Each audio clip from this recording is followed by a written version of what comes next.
we're now going to continue with the next session, which is on data spaces, metadata, and cross-border data exchange. You're in part 2 of the track 1 on that topic. Just a quick note on the mics, because the colors on the mic in this room are very confusing. The green does not mean go, it means wait. So it should be yellow. I don't know why they designed it this way. If green means wait, so when you hit the button, it'll be green. Don't hit it again, just wait, because that's actually request to speak. Then when it turns red, it means go. I don't know, EU logic. So let's move on to our first presentation of this section, which is entitled A Knowledge Graph RAG Chatbot, an evaluation of the DCAT metadata querying. I'd like to welcome here to the stage Miroslav Líška, who is a semantic AI engineer at Cognizone in Belgium, and Honza Forster, who is a senior project leader also with Cognizone here in Belgium. All right. Good morning. Thank you for the chance to speak. And maybe one thing to open with is the reflection on the keynote today, which we would like to discuss a bit further, where the speaker said that we need to change how we structure data for the sake of the LLMs to be able to learn from it.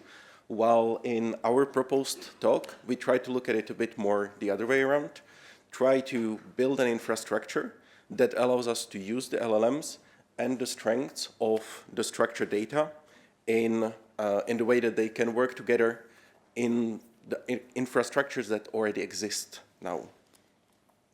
So to start with, just a very quick summary of what we will go through is explore a bit the problems that we see, the potential solutions, the simple architecture that we put forward here, and the challenges and the quick showcase of the implementation that we put forward. For the problems, yes. So currently, we have a lot of data held into structured databases. We are using DCAT to structure this data on the open data portal, and this information is very rich, but if you want to query it in scale, it needs technical know-how. So you might say, okay, we have the LLMs, they should be able to solve this. That's true, but if you do not help them, they have a tendency to hallucinate, misrepresent, and overall give you unreliable inputs. So what we see as the ideal situation is where you can trust what the LLMs give you, have a provenance where this information came from, how it was queried, and have all of this done in the way that the user can have a confidence of the information they are getting, and the data that is in the database serve as the cornerstone of returning this information. For this, we would propose this simple architecture that builds on augmented retrieval of information, so still using the LLMs, but passing them the information that is contained, in the T-box, C-box, instance data of the data model itself, and let it learn on this information and query the data directly from the instance data, as opposite to making its own inferring. How this architecture can look like is, in the center, you can see a planning agent. This planning agent receives the questions from the user and decides what to do with them. Sometimes it can just answer them. If it's a common knowledge, if it doesn't have anything to do with the data that are contained, it can just answer them. Other times, it needs to do a lookup. So at that cases, it looks at the data model that it was loaded with. In our case, this is the DCAT graph. It can potentially look at the vector database, which contains the different terms and references, so that if there is a term, transport or legislation, that can look up in the controlled lists that are in the vector database what specific URI reflects this. And it takes all of this together, builds a theoretical query, and runs it against the RDF triple store, which in this case would be the data.europa, for example. And once this is executed, it checks the result. If the result is good, it is presented to the user. If there are some faults in it, it tries to iterate, learn from its mistake. In current configuration, we try 10 times to learn from its mistake and provide the result back. On the top, you can see that it uses something that we call light LLM. This is basically just an abstraction of standard LLMs. So that, we would want this to be able to plug and play work with any LLMs that exist there. So that is why this extraction or abstraction layer exists there. What we put forward here is not something that is, firmly set in stone. We are more talking about an architecture, how we see these things coming together into a system that can take best the strengths from the LLMs and the structured data that we already have. This is not something that is coded to DCAT only. It can be expanded to any knowledge base that is formally expressed through OWL, through SPARQL, or other expressions, and query that after initial configuration. Go further. All right. Of course, this is not a perfect solution. We are presenting here something that we have built as a proof of concept for this conference specifically, to see whether this architecture can work and how it can reflect. We already had a lot of valuable discussions at the poster with the different colleagues who say, we are building something similar, here are the differences, these are the challenges that we see. So there is definitely interest in approaching the challenge this way. So that was very encouraging to see that the community would like to go towards this direction. And we hope that the implementation showcase that we are proposing here can push this discussion forward. So that is what we have at this stage on the application. And to see it more practically, I will give the floor to Miro to walk us through the implementation. Thank you, Honza. So, hello. Well, let me say a few words about me, just to introduce. So, my name is Miroslav Líška. I am working at this moment in Cognizone. Before that, I was working for Slovak government. I was a member of Central Data Office, responsible for open data and interoperability. We created and delivered a new open data portal and also DCAT APSK. It helped us, Slovak Republic, to raise from last place in European Open Data Maturity Index to fourth place at this moment. So that was good, I would say. And before that, I worked in a semantic web company in Austria. So now it is almost 20 years that I'm working with semantic web technologies. And so now I'm going to show you our demo, like a mashup of AI and semantic web in practice. Yes. So let's go here. So I will show you first our demo that we have developed. It's very lightweight. It's in Python. We are using vector database, as Honza mentioned, and then I will show you also GraphDB, which is out of the box solution. Yes. So okay. So here we have the video, and it's about. It's the chatbot, yes. So user interface is very simple, but it's connected to the data.Europe EU, and I'm going to show you how we have solved or are solving this problem. So if I may ask you, yes, for running the video. So yes, I'm starting. So give me 10 data sets, yes, and the chatbot has plan, yes. It understands the query is very simple, so it just generates the query, and here we have 10 data sets. The second question was, give me something more about the first one, yes. So again, chatbot understands create a SPARQL query and returns the data or all triples about this chatbot, about this data set. Yes, and let's wait for the third question. Okay, and please, okay, okay. Okay, we just jump to the first. Okay, we can see. So the agent, it decides, as Honza mentioned, it decides what to do if it is ensured that the SPARQL query is okay, then it executes. If it is not, then it tries to gather more information. Yes, and or maybe there is no need to make a query. Yes, so this third question is very interesting. Okay, thank you. So give me data sets that have distribution in CSV, and here comes the engineering.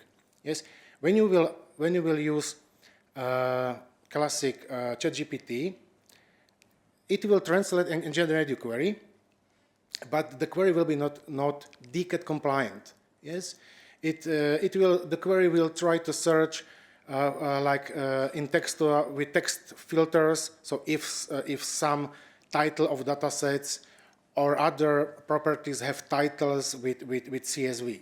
Yes, or for instance, if I will execute query, give me datasets in transport. Yes, again, it will try to find where are the datasets which contain the transport in the title. But we know that DCAT contains many control vocabularies that is published by Publication Office. Yes, so we need to cope with this, and that's the agent what does. Yes, so it's understand. So now this is something I have to change my plan, and I have to find these URIs for CSV in our case. Yes, because we have a control vocabulary format. Yes, so we need to get the URI. Okay, if I may ask you to continue. And so yes, look, CSV. My plan is now different, so I need to check for the concepts using vector database. There is a URI for CSV. Yes, so it now changes the SPARQL query, and we have nice datasets. Now the question is, what is the difference between dataset distributions? Yes, an agent actually doesn't need to do any query. It just replies. The difference is this and this. Yes. And the last, and then also is questions. What is the HVD dataset? Yes. So again, it explains HVD is a dataset. It has these properties, legislation. And last question is, give me 10 HVD datasets, and we get the datasets.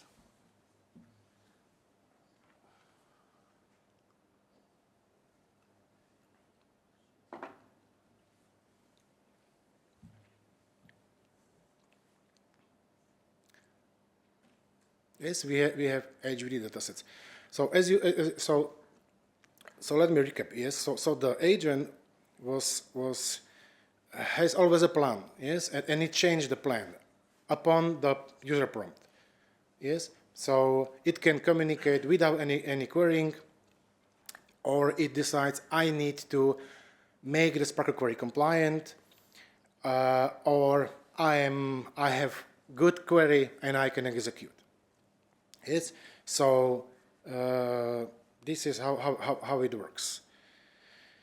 Okay, and on the next slide, I would like to show you. We also test GraphDB, the legendary database, which contains subsystem talk to a graph that you can use, you can configure, set up, and do something like we show you. Yes, as you can see, there is a question: give me 10 datasets, and there is also results datasets. Yes, Okay, in the end, I would like to just say that we believe that this is actually future, maybe of each application. Yes, so we will throw away the classic search upon the applications and always have like this LLM behind or this Graph RAG Chatbot. Yes, so you can just chat over your data, not like use like full text search or whatever. And also, what is interesting, you saw the perfect synergy between AI and interoperability. Yes, because we can just now change the target server and use, for instance, some that also provides SPARQL endpoint like Spanish or Czech or Slovak or German, and start to discuss and search over the data right away. Yes, so that is all from my side, from our side, and thank you for your attention.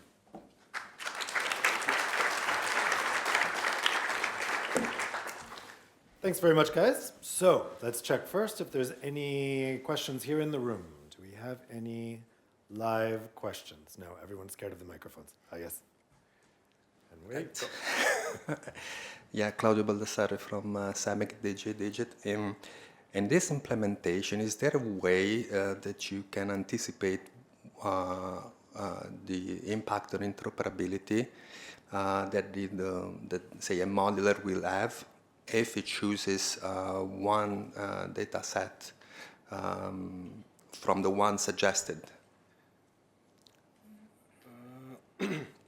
Apologies, say that I'm looking for to make a data model, actually, yes, and then I will ask your chatbot to list some of this.